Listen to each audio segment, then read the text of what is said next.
Hi, I'm Crystal, the parenting coach. Parenting is a thing that some of us just expected to know how to do.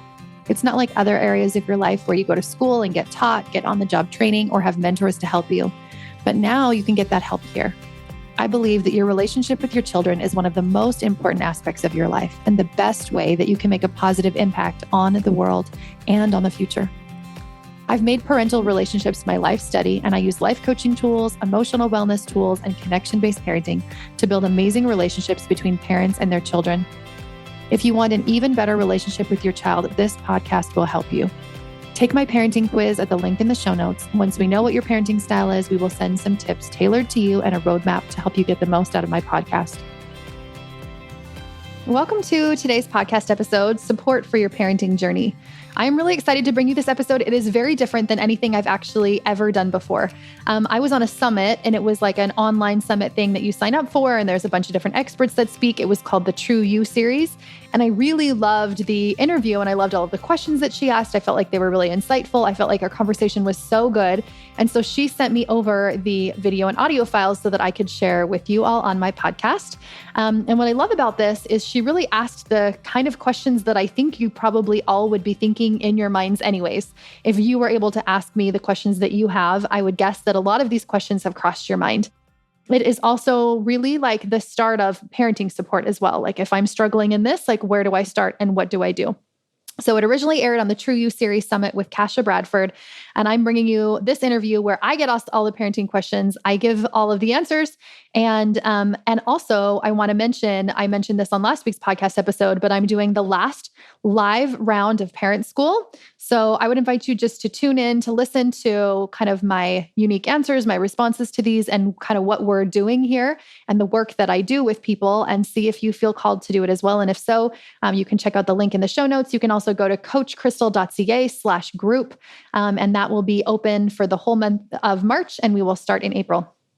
So in this interview, in this episode, you're going to hear her kind of introduce me as if it were the online summit that we were in. And you'll hear my past story in a nutshell, what drove me to become a coach in the first place. We'll also talk a little bit about what reparenting is and why we're kind of blocked from showing up as the kind of parents that we would like to. We talk about shame, guilt, failure, how it's all entwined and what we can do about it. We talk about what to do during meltdowns, tantrums, and big emotions, not only for our toddlers and younger children, but this also works for teens and also works for ourselves during those big emotions. We dig into the question, is it okay for our kids to see us cry? For our kids to see us express some of our big emotions, which is an interesting question that we're going to dig into. So you'll listen for that there. And also we talk a little bit about why we seek this external validation for our own enoughness, our own worth, and how we can fill ourselves first, and how that will actually help not only our parenting, but all of the other relationships in our lives. And then I also talk about how to use the feelings wheel. So if you don't already have the feelings wheel, you can go to coachcrystal.ca/wheel and download that. But I talk a lot about how to print it off, what you're going to do, or how to get started, and how that can help you and your children with big emotions.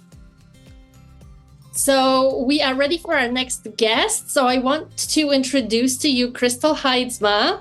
Crystal is also known as the parenting coach. She's a certified life coach and a Canadian homeschooling mama who is traveling the world with her family of 6.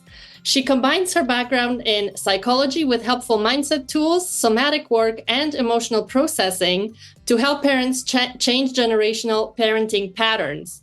She helps make conscious parenting simple and natural. She also hosts the Parenting Coach podcast, where every week she shares helpful parenting tools, intuition guidance, and support. So welcome to the True You series, Crystal. Thank you. Every time I do my bio, I'm like, oh, I should add in this or take away this or change this. Because I feel like there's never just one paragraph that describes you, right? Because we're always like evolving. Anyways, yeah. So it's always interesting hearing my bio read. But thank you. Thank you for inviting me and for being on here. This is a topic I'm super passionate about. So I feel like it's just really aligned with what I do and what I talk about. Awesome. Well, I'm going to put the spotlight on you. I would love to for you to share with us how it is that you got to the work that you're doing in the world today and the exciting life you're living as a traveling mom working and homeschooling your kids. Yeah. Yeah, exciting and crazy. But yes, so I struggled with parenting for a lot of years, read a lot of parenting books, really resonated with conscious parenting, attachment-based parenting, connection-focused parenting.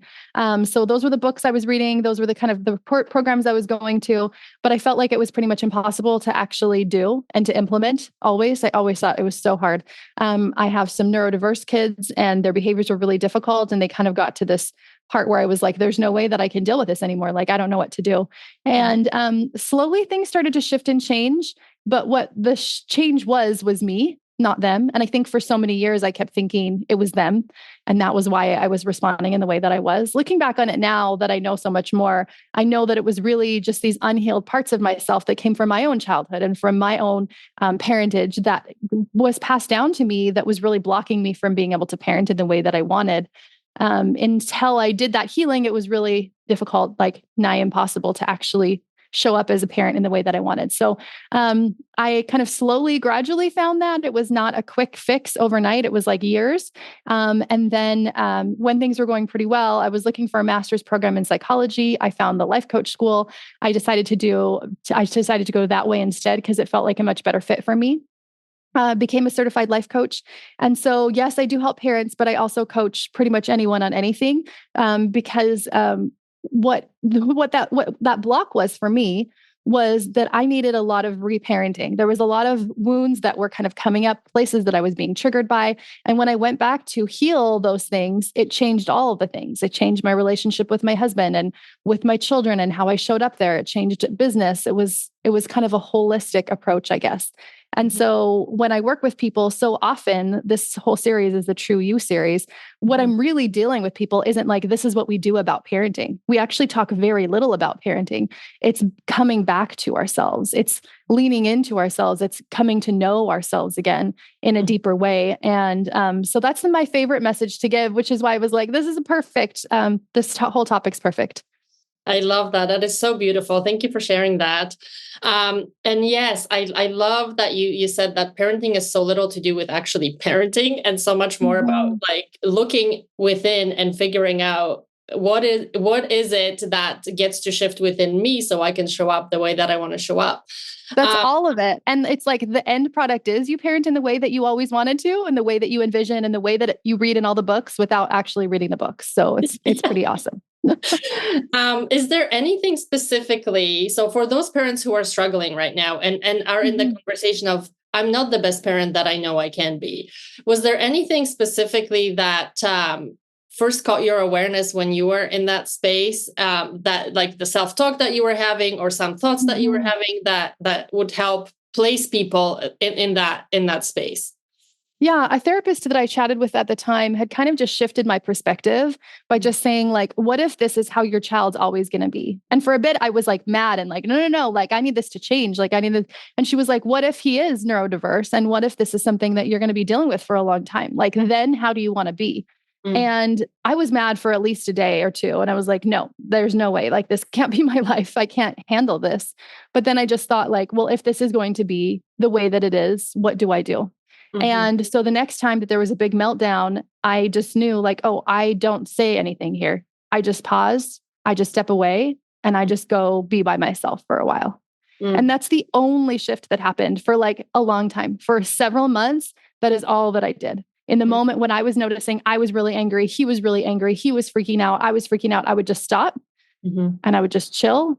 And I would just walk away. Eventually, I was able to kind of come to the point where I was like, okay, is he in a safe space? Is this good enough here in the situation he's in? He wanted his own alone time. And then I would go into my room and oftentimes I would just cry. I would just cry everything out. I would just cry that like, I have no idea what to do here. This is so hard. I can't handle this, like all of those things. So it was like just a really subtle shift. But over the months of working on that and then kind of building our relationship in the good moments, like spending time with him and working on loving and connecting with him more, I noticed that really slowly the shift started to happen in his behavior. Like over the course of about a year, the meltdowns decreased in frequency and intensity by about 90 to 95%. Wow. And we were dealing with it like multiple times a day for hours. Like if you've ever seen a high functioning autism meltdown, it's like not just like a regular meltdown. So it was pretty intense for us. And that moment where I kind of looked back over the course of the year and thought, wow, like what changed? What is going on here? And I realized that literally the only thing that changed was me. He, at that time, he was not diagnosed. He wasn't doing therapy. There was no medication. Like nothing for him had changed, except me. And I felt kind of this like sigh of relief, but also kind of a burden of like, oh, like I really probably was a much bigger influence than I thought I was in how he was showing up for all of these years. And I wasn't the safest place for him emotionally. And that was a really hard pill to swallow. It still is, like the sadness of all of those years and not recognizing my role in that relationship. So yeah. Thank you for sharing that. That's really vulnerable. And I think a lot of us can relate, especially I've as you're saying, like I feel it in my whole body, because it's coming to that place of self-forgiveness that we did the best we could until we knew better, and then we did better. How do you navigate those feelings of maybe guilt or shame or whatever comes up for you around that you didn't show up the way? How do you navigate that moving forward so you don't go into self-beat up? I think a lot of it is grief. So I think what we need to do with feelings is feel them. And I think that's obvious, but I think that there's a lot more influencers and experts out there talking about coping mechanisms, like here, do some slow, deep breaths here, hold your hands on your heart or whatever. And those are helpful, but not helpful until after we've actually felt. And feeling means allowing the whole feeling to be present in my body, like allowing me just to sit with that feeling, not focusing on the thoughts or the problem or the situation, but just allowing the feeling to flow into my body and sitting with it and being empathetic with that feeling, right? Sitting with myself in the feeling. And as I do that more and more and more, I'm able to accept my emotions, and I'm able to accept my children's emotions, and I'm able to be more regulated, and I'm able to co-regulate with them and all of those things. But what I think it's really wonderful for is shame. So shame is not enoughness. Guilt is I did something wrong. Shame is I am wrong. There's something core wrong about me. And I have yet to see a parent who has not internalized their mistakes into shame. There's not one who's like, oh, I feel guilt about this. If they call it guilt, it's just because they don't totally understand exactly what shame is. We as a society have decided that failure means shame, that anytime we do something wrong, it immediately transitions into our body in shame. We're just like, oh, that means there's something wrong with me. And we might not see that on the surface, but when we dig deeper, it is always a thread that's just woven underneath. And so shame needs to be felt. Shame needs to be processed. Shame needs to be listened to, and not listened to in a way of like, oh, I'm going to believe that I'm such a terrible person, but like, how can I process it in my body? And for me, hypnotherapy has been helpful for that, breath work, coaching. But really in those moments, it's like allowing myself to feel, to cry, to accept, to release. And if you really do allow an emotion, it actually only lasts for 90 seconds in your body. So it's how can I sit here with myself? And I think when people talk about inner child healing and reparenting, what we're really talking about is giving myself what I needed back then when I was a child and what I need right now. And so if there is shame coming up, how can I give myself what I needed when I felt shame as a child and what I need right now, which is always acceptance, love, feeling all of it. Yeah, that's so beautiful. And yes, the feeling everything through, like when you were sharing earlier, where you would just give yourself space, go and cry. It's how much lighter do we feel when we just allow that processing of whatever needs to release, right? Because isn't a good cry a good somatic practice in a sense? It actually is. I have a list of emotional regulation tools in one of my books, and it's like the number one. Oh, really? The number one self-regulation thing that I have in there, crying and laughing, are both actually very regulating for our nervous system. But I will add that there was a difference between the crying that I did back then and the crying that I do now. The crying that I did back then, I feel like there was still so much of my brain being like, this isn't fair, this isn't okay. And I was still really in my head. Yeah. So I would offer that if you find that for yourself, that you're still really in your head, it's going to keep bringing up more and more emotions. We're not actually processing the initial emotion. We're just thinking and thinking and thinking, and our thoughts lead to our feelings. And there's just more thoughts and more feelings kind of layering on. So I would just allow the practice of how can I release all of the thoughts in my brain? and just focus on the feeling. And every time a thought comes in, how can I just release that and just focus on what does it physically feel like to be in my body right now? I like to use descriptive words like, what color would it be? Where do I feel it in my body? What texture, what temperature? Describe that sensation so I can be with it and not go back to my brain. Right. So when you're in the practice of asking those questions, it takes you out of your mind. Yes. Connecting. Okay, great. Yeah. I just wanted to clarify. Back to your body. This is actually really, really great because, yeah, as you were saying this, I'm like, sometimes the crying comes almost from like a victim-y place. We're in this victim consciousness, like you said, poor me, and why is this happening to me? And so we cry from that space versus so thank you for making that distinction. That's really, really powerful. And when you talk about reparenting ourselves, do you focus on any specific age, or do you focus on specific events where you're aware that maybe your parents were not present for you, and do you go into those instances, or do you focus on an early childhood stage? Yeah. So our self-concept was developed in the ages of like 0 to 7 or 0 to 8. So just kind of knowing that is helpful and important. And also knowing that everybody deals with shame. If you're human, you're going to deal with shame. So we're going to get it from somewhere. Maybe your parents were totally amazing and perfect and loved you and accepted you all the time, which is probably not true because we're all humans. But you probably got some shame from your parenting or from your parents, but also it came from community. It came from church. It came from people who responded to us, right? It came from books, movies, television. There was just so much that we were getting.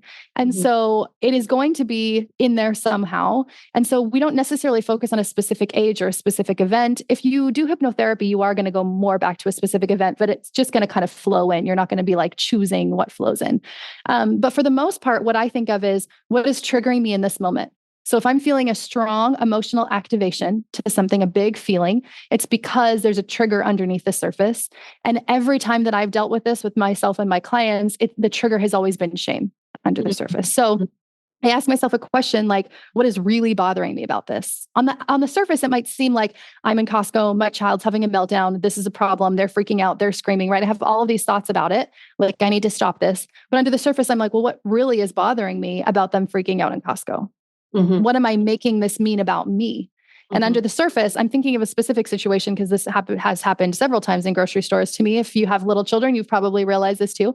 But this was a few years ago, maybe a year ago, with one of my youngest little girls. And she said, and in that moment that she was freaking out and I was able to just pause, I realized it was because I thought people were thinking about me. I thought people were judging me.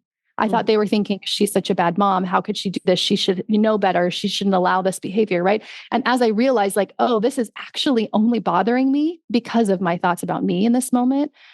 Reparenting is, how can I be with myself in this moment? How can I allow myself to give myself what I need? And in that moment, I just needed to listen to myself. I needed to accept myself. I needed to feel empathy for myself and compassion for myself. So much more feeling than thinking and speaking.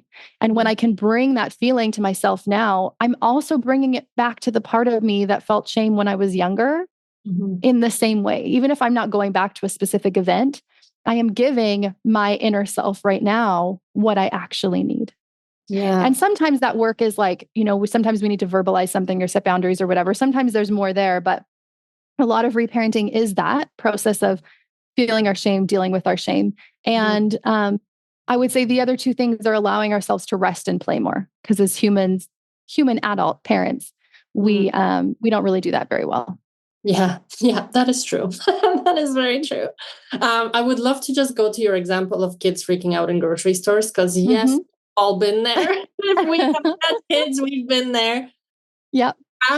What could you offer to parents who are in the middle of this chaos with their kids at the grocery store, so they can actually be authentic and start? Because you're right. Like, I think we all feel like all the eyes are on us and everybody's judging and making comments. So then we almost go into like fight or flight, whatever our response would be. So how do we stay true to who we are and who we want to be in those situations? So you probably won't right off the bat. So just knowing that, like, I'm probably not going to respond in the way that I want to right off the bat.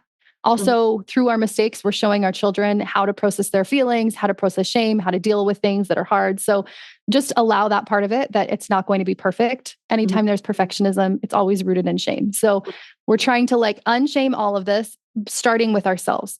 So I like to pause in that moment and like take the limelight off of my child and their behavior. And by that, I mean, like, let's just like pull back. And obviously there are some extenuating circumstances where if your child is like unsafe, or like if it's something really crazy, your brain's going to tell you that your child's unsafe probably, but like logically, are they actually, right? So pausing in the moment, like my daughter was just like laying on the ground screaming. So for me, pausing in the moment was like, okay, there's nothing actually unsafe here right now. Even though my body feels like it's urgent, it's a problem, I have to deal with it right now. So I just allowed myself to put my hand on my heart and take a few deep breaths. And then I just noticed my thoughts. Even just doing that, I was like, oh, wait, I'm actually really judging myself here and thinking that other people are judging me, and thinking really specific, like mean judgments about myself. Like, what if they see my podcast that's about parenting and then think about what a terrible parent this parenting coach is, because you know what I mean? Like, it was so unique to what my story of shame is, and yours will be very unique and specific to yours as well. So I was listening to all of those for a minute just to kind of let the voices be there, and then taking some slow, deep breaths, recognizing that feeling, allowing the feeling just to kind of be there. I am not able to process it all entirely in the moment. And I don't know anybody that really can process it all the way through. A lot of times I go back to that feeling, back to that time that I was triggered, and then process it. But I was able to at least calm down enough, feel at least a little bit of compassion and connection for myself, really some awareness around what was happening. And then I lifted her up. And as she's kicking and screaming and hitting me, we just walked out to the car. I sat her in the car. She didn't want anybody else to come in the car with her, and I just let her be. And then after about 10 or 15 minutes, I grabbed some food from the back of the trunk and I just kind of placed it on the bench in the car. And she started like eating a banana and opening up some dried mangoes and stuff. And within 10 or 15 minutes, she'd chilled out. And within like an hour, she went back and she said, Mom, I think I was really mad because I was really hungry. I hadn't eaten before. And I was like, she even like, so much of the time we think that we have to like correct our children's behavior, but they already know, right? The learning happens for them so naturally without us even saying anything. And her being hangry is a real issue in our life and in our house. So it really was just that. Like, it was just a simple thing. It wasn't a big thing. It seemed like a big deal. And then I go back on my own and process through that shame. Why was that triggering so much? What was happening? And that's when I can do some thought work, some hypnotherapy, some meditation, some, a lot more things that I can't get into exactly how to do that process on this call. But processing through it in my body happens often after the fact. And in the moment, I'm just trying to not have my behavior completely overtaken by that strong emotion. Yeah. Do you ever, I would love to know what your thought process is on this. I've heard different mixed opinions on it. It's like, don't ever let your kids see you cry or struggle. I don't agree so much, but I would love to hear from you. Like, what is your opinion on that? I have heard that also, because you want them to feel like you're a safe space. And I think we can make them feel we're a safe space when they see us feeling our feelings. When they see us be angry and still not yell, when they see us feel anger and just say, I just need a minute, and go and take some slow, deep breaths or something. Or when we lose it on them and we come back and we're like, that didn't have anything to do with you. This was me. Right. I think helping them see that we are human with human emotions is really powerful, while still maintaining a sense of safety for them. Right. And so I would say, yes, cry in front of your children. I cry when I'm reading my kids' books, like that are like so cute that I'm like, oh my goodness, like, I don't think that's a problem. But would I have them be there while I'm processing some deep shame or something? Right. Like, probably not. I wouldn't have anybody probably in the room besides like maybe my therapist or my coach or just myself. So they don't have to see all of the things, but I think that, helping them to see your emotions is really powerful. I had a client one time that felt intense shame every time she felt anger because she never once saw her mom get mad. So she thought there was something wrong with her. And she was like 40 or 50. And her whole life, she's just had this struggle with anger because she really believed that her mom never felt anger. So I think it's really powerful to show our children our mistakes, to show our children our emotion, to show our children how human we are, to apologize, to repair, to reconnect. so that they have a really good idea when they're older what it means to be all aspects of human. Yeah. Yeah. Amazing. Yeah. Beautiful. Thank you. And so since we're the True You show, what in your experience, whether personal or with clients, parents, what do you see as the biggest obstacle for people to be in their authenticity? Okay, I'm going to say that there's a few, but I would say the very biggest one would be shame, which I know I've talked about this whole episode, but like under the surface, if I am trying to, and obviously this is not happening consciously. So I would ask yourself, if you're listening to this, where is shame showing up for me? It will be showing up in some avenue of your life. So whether it's parenting or business or whatever, I would ask myself, like under the surface, am I trying to seek validation from something external to feel like I'm enough? Am I trying to put more things on my to-do list, to make more money, to get a job promotion, to set and achieve this big goal, to lose weight, to like be fit, whatever that is externally? Is it because in the future, I feel like I will have more enoughness if I reach this next step? Because that's the number one issue for us. The number one issue is that we have this hole of not enoughness somewhere underneath that we're not necessarily accessing consciously, that we are trying to fill with productivity, with doing more, with, that's why we don't rest and play well. Right. With promotions, with certifications, with jobs, with straight A's, like how much of that is affecting me, and just asking yourself, like, where is that showing up for me? Because it will be showing up somewhere. I would say that would be number one. And then the secondary one that I'll say is intuition. So intuition is our gut instinct. It's our inner knowing. It's wisdom that we have innately. And we're so tuned out of that as a society because there's so much information, right? There's just like the internet and like PhD articles. Like I can go and read research studies all day long if I want to. And because there's so much information and so many experts, we're often tuned out of that we have our own unique wisdom inside of us, especially for our children. But also for any area of your life. If you're listening to this and you're not a parent, like every one of us has that intuition. And so learning how to listen to that and to be with that and to follow that, I think is the same journey and path of loving ourselves and becoming enough. We are enough, but reminding ourselves that we are enough. I think that's really what healing is remembering that we're enough. And I think that journey is like simultaneous. I think as we do one, we do the other. As we do the other, we do that one. So, yeah, that's my answer for that. Yeah, amazing. Thank you. Thank you so much. This was amazing. And I also know that you have an amazing gift for our audience today. Would you share a little bit of what that is? And we're going to drop I love giving gifts. So I was like, what should I even give? There's so many awesome things. But I think the most actionable, super easy thing that you can do right now is download my feelings wheel. It's a custom feelings wheel. I looked at all these feelings wheels online that I was trying to use with my clients. And I was like, they either have way too many emotions or not enough emotions, or sometimes they'd have ones that weren't emotions. Anyway, so I designed it myself. I feel like it's very robust. I read a lot of Brené Brown on emotions before I made it. But it's not so robust that you get overwhelmed with what there is. And what we're going to do with it is we're going to print it off and put it all over our house, as many places as you want. And we're just going to start tuning into our emotions more throughout the day. Like that's like just a very tiny, tiny little thing we can do is, what am I feeling right now? Just pausing, like as we pass the fridge and it's on the fridge. What am I feeling right now?